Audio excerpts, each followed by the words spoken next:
Hey guys, what's happening? It's Greg here at the Vinyl Rundown, coming to you from sunny Los Angeles, California. Haven't made a video in a couple of weeks, month, whatever. Yeah, I've been busy. But today we're going to talk about 3 or 4 records and something that all of you hate, books. Do you hate books? I don't know. I haven't read a lot of books, but this month I've read 2. They're both relevant to you vinyl collectors out there. Let me get into some records here. Where should we start? How about this beauty? My son just bought this. It's not mine. It's my son's copy. And Burnt Weenie Sandwich. Frank Zappa, Mothers of Invention.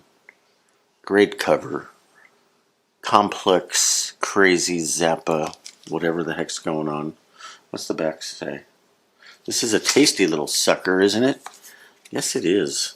Is this a gatefold? If so, I'm going to open the gatefold and show you what's in the inside, because I haven't looked at it. Here we go. Zappa in all his glory, with his nose and his mustache. And who's that guy? I listened to this a couple times. 1969. We're still in the 60s, guys, with Zappa. I think this is one of the later Mothers albums. It's on the Bizarre label, not Verve. His original stuff was on Verve, and now he's on the Bizarro label. I think this is, like I say, one of the better Mothers albums. And we're going to talk a lot more about Zappa in this video, so chill out. Hold on a second. Let's see, when my son bought that at Atomic Records in LA, Burbank, he also came home with this weird oddity. It's not music, it's the soundtrack to The Producers, Mel Brooks, Zero Mostel. Springtime for in Germany. Am I allowed to say that on YouTube without getting canceled? It's the story of this crazy Broadway show producer who said, if I produce the worst show of all time, I can keep all the investors' money. Blah, blah, blah. Anyway, it was a Broadway show, it was a movie, and then it was a later Broadway show, which I saw in LA 15, 20 years ago with Matthew Broderick. But the girl's got the little mustache there. Music and dialogue from Mel Brooks, The Producers. Okay. And I was taking my son to the airport a few weeks ago, and I stopped by a record store right next to the airport. I forgot to bring in the Obi strip. The Obi strip is in here. I loved this cover, and I said, what is this record? I got to check it out. It was in the jazz section. There is an Obi strip, which might not help you at all. Akira Ishigawa and the Count Buffaloes. Akira Ishigawa is a Japanese percussionist. Well, he's deceased now, I think. And this is a super rare experimental Japanese psych jazz rock masterpiece from 1972 on Mr. Bongo Records. This is a re-release, obviously. Came with the Obi strip. And this is some weird music. This for me is like free jazz. He's got other records that are a lot funkier and more conventional, but this is pretty weird. He's also calling it an African record. It's called Uganda. Love the cover. Love the artwork. All the liner notes are in Japanese. Something about a pygmy. Wainyamana Mappa Bazuko. It's in Japanese. This is trippy, psyched out, free noise, percussion, noisy guitars, noisy drums. Oh, it says the dawn of African rock. Oh, is it African? Is it Japanese? Is it jazz? I don't know what it is. He's got a bunch of other records that are probably more accessible than this one, but I like this one because it's weird and freaky and bizarre. So at the same day I was at, what's the record store called? Soundsations. It's called Soundsations by the airport. I found this for $1 for my son, Argent. You guys remember Rod Argent, keyboardist? He had a band called Argent, but before that he was in a band called The Zombies. The Zombies are still playing. My son went to see him a couple months ago here in Southern California. So Rod Argent did Hold Your Head Up. You've probably heard that song. Hold your head up, hold your head up. Argent. Hey, for $2, it's a gatefold. It's in good shape. It's got Rod Argent on it of the Zombies. Why not? Pretty cool. Look at that font. You got that font from the early 70s. Then I bought a record on eBay. And I will admit I stole this idea from one of our vinyl community people. This is Cecil Taylor, the free jazz piano player, called Segments 2. I don't know if there was a Segments 1. Anyway, I saw our buddy, Rob the Wax, selling this on one of his auctions. And I quickly listened to it on YouTube. I'm like, I like that. And I bid on it and I lost. So I kept my eyes out for a copy on eBay. And I found this, I think it was 19 bucks. Plus shipping and handling. Cecil Taylor, Segments, Orchestra of Two Continents. I guess the band is called Winged Serpent, Sliding Quadrants. Why are there so many names on here? Oh, what's the sticker? Distributed by Polygram Imports. Okay, Polygram Imports. I think this is Italian, yeah. Made in Italy. So Cecil Taylor is sort of the leading free jazz piano player. A lot of noisy, free, crazy stuff. But this has got some stuff that's sort of almost compositional. It's got some great players on it. This is a much bigger band than he usually plays with. So you've got Enrico Rava and Tomasz Stanko. Tomasz Stanko is a Polish trumpet player who died not too long. I think he died not too long ago. He's got a lot of very ethereal records on ECM, very mellow. And Enrico Rava, you may know, is a trumpet player. William Parker on bass, kind of the leading bass player in the free jazz world. Recorded 1984 in Milan. I dig this, so thank you, Rob, for exposing me to it. And is this on Gramavision? Soul Note Records. Yeah, Soul Note, the great Soul Note label. So that is a label that is worth exploring. I just showed you burnt weenie sandwich with Frank Zappa, and here's the ultimate sandwich of Zappa right here. Moon Unit Zappa just released her tell-all book called Earth to Moon, a memoir. Moon Unit Zappa, the Valley Girl. I'm a Valley guy. I've lived in the Valley since 1980. I was living in the Valley, working at record stores, working at a record store not far from where she lived on Laurel Canyon when all this stuff was happening. So this whole era has a lot of meaning to me. So this is her memoir of her growing up in the semi-insane Zappa family. Frank Zappa, not the greatest father, loved his daughter, but cheated on his wife, toured all the time.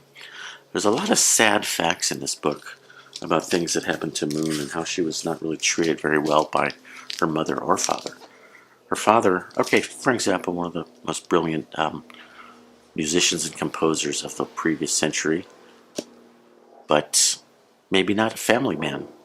He was on the tour 8, 9, 10 months of the year after year after year, and she said he not ever once called her from the road to say, "Hey Moon, how you doing? How's school? How are you?" Like, when I travel for 3 days, I'm in Vegas or whatever, I call my family, I FaceTime them, I want to keep in contact with them, I want to know what they're up to. So there's millions of stories in here about bad parenting on behalf of Frank and Gail Zappa. And Gail does not come across well in this book. There are a lot of horrible psychological tricks and tortures that Gail played on primarily Moon. Why did I get this book? Okay. Well, when the book came out and I saw some interviews, I want to interview Moon. Let's see if I can get her to do an interview. I've contacted her once and I got some kind of canned boilerplate response, contact me somewhere else. So I'm still in the midst of doing that. So I'm going to still attempt to do that. I'm going to still bug them. But, before reaching out to interview her, I thought, well, I better get familiar with the book.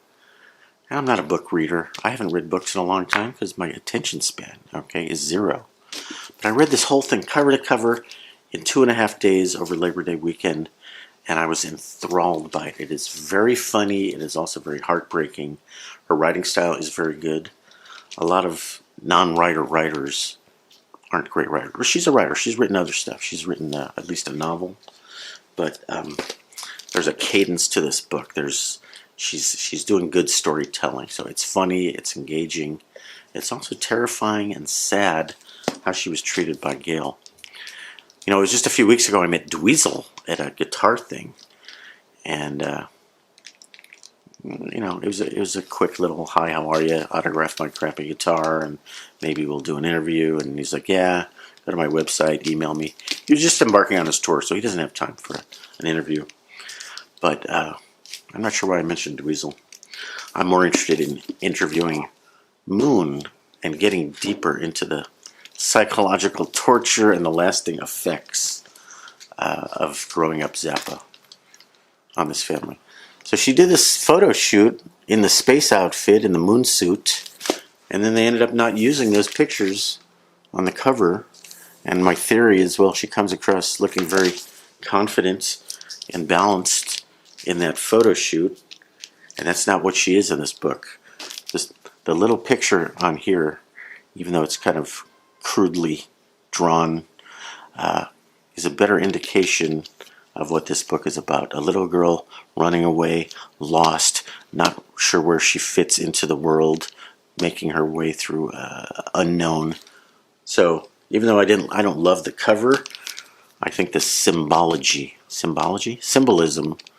is apt. So Earth to Moon, the Moon Unit Memoir, brand new book. Check it out. I absolutely love this book. Anyway, we'll talk about the book later if we ever get Moon to come on the channel. So today I grabbed another book. Out walking around my neighborhood, they have those little free library things. What do you call those? Free little libraries where people throw their books out near the street and you go grab one. It's always junky books. Well, today I found the book that I've been waiting for 4 or 5 years. Chaos. I noticed it at the spine. I'm like, I just grabbed that an hour ago. I'm already at almost page 60.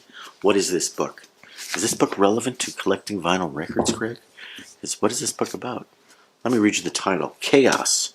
Charles Manson, the CIA, and the Secret History of the 60s by Tom O'Neill.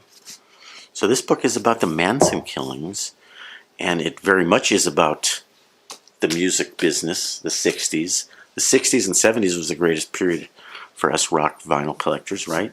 Well, the 60s and 70s was very much shaped by the milieu of this book. The Beatles are all over this book. The Beach Boys are all over this book. Why is that? Well, Terry Melcher, Charles Manson wrote tunes, got the Beach Boys to play them, rehearsed with Brian Wilson. Did I say that wrong? Charles Manson wrote the songs. You know the story. Beach Boys are involved in the Manson story, and the Beatles. Well, Helter Skelter was the name of the book about the killings, written by Vince Bugliosi. Tom O'Neill did this book. It was supposed to be a magazine article, 5 or 6 pages in Premiere Magazine, 1999. He didn't finish the book till 2019. Turned into a book. Started out as a magazine piece. He did so much research it turned into a book. And in this book, he basically proves that Vince Bugliosi was full of BS, lied, and obfuscated, and may have performed sort of prosecutorial malfeasance. He proves it in this book because he's got the documents. And Vince Bugliosi, he wrote Helter Skelter, and he was the most famous prosecutor in the time in the planet for prosecuting Manson. I'm hyped up on caffeine and sugar, so just go with my flow here, guys. Vince Bugliosi, most famous true crime author in the world because Helter Skelter was a massive book, and the most famous prosecutor because he prosecuted Manson, who never killed anybody. Vince Bugliosi was the first person I ever invited to do an interview. Way before there was such a thing as YouTube. But after the OJ thing,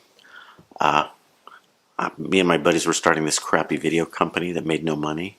But one of my first ideas was, let's interview Vince Bugliosi and see what he thought about OJ. I picked up the phone book. He was in there. I dialed the number. He answered. I talked to him for like 5 minutes. He's like, yeah, we could do an interview sometime. Yeah. Nothing ever came of it. But the point is, I talked to Vince Bugliosi. Big deal. Really doesn't matter. But the book itself, I started it this morning. I already Audible, what do you call it? Ear read it. Listened to the audio book. which I fade in and out in my attention span, falling asleep in bed. I'm reading it and finding it really engrossing and fascinating, because Thomas O'Neill, he's a writer. He's not so much an investigative journalist as he is a writer. So it is a well-written, well-crafted book. Basically, the thesis of the book is we never found out why Manson committed the murders. So he attempts to do that, but I don't think he ever does. But was it a vendetta against Terry Melcher? The Beach Boys producer? Well, they never threatened Terry Melcher. They never told Terry Melcher they did it. How did what does that have to do with anything? And Manson came up with this story about the Black Race War, and that was BS. There was really nothing racial about poor white trash killing some rich white people. How does that start a race war? So, number one, the motives for the Manson killing was never really explored very well. Number two, Vince Bugliosi. What was he hiding if he was committing a lot of malfeasance and inappropriate prosecutorial stuff? But then the weird thing is, okay, Manson spent, at the time of the murders, he had spent more than half of his life in some kind of jail or reformed, school, behind bars or in custody, most of his life. A criminal with a long rap sheet of petty crimes. Why was he allowed to leave L.A. when he was on parole and go to San Francisco and hang out in Haight-Ashbury and take his girls, his family members, to a free clinic over and over and over, supposedly to get their STDs treated? But that same clinic was where the CIA was doing these LSD experiments. That's proven. Nobody's questioning that the clinic where Manson attended many, many times was also the same clinic where the CIA was producing or doing their LSD mind control experiments. No one disputes that. We don't know if Manson was part of it or not, but there's circumstantial evidence. So that's weird, okay? That's pretty weird. And what else was I going to tell you? Oh, wait, here's the part I missed. I'm just dropping this in after the fact. The other question is, how was he smart enough to mastermind these murders? He was an illiterate, uneducated, he was a bit of a lunatic. How was he smart enough to mastermind the murder of possibly 20 or 30 people, many more than we actually know about from the Manson and from the Tate and LaBianca killings? How did he mastermind this? How did he get 20 or 30 people to follow him? And how did he learn to brainwash them and get them to follow all of his commands, even though he only spent a couple years with these people?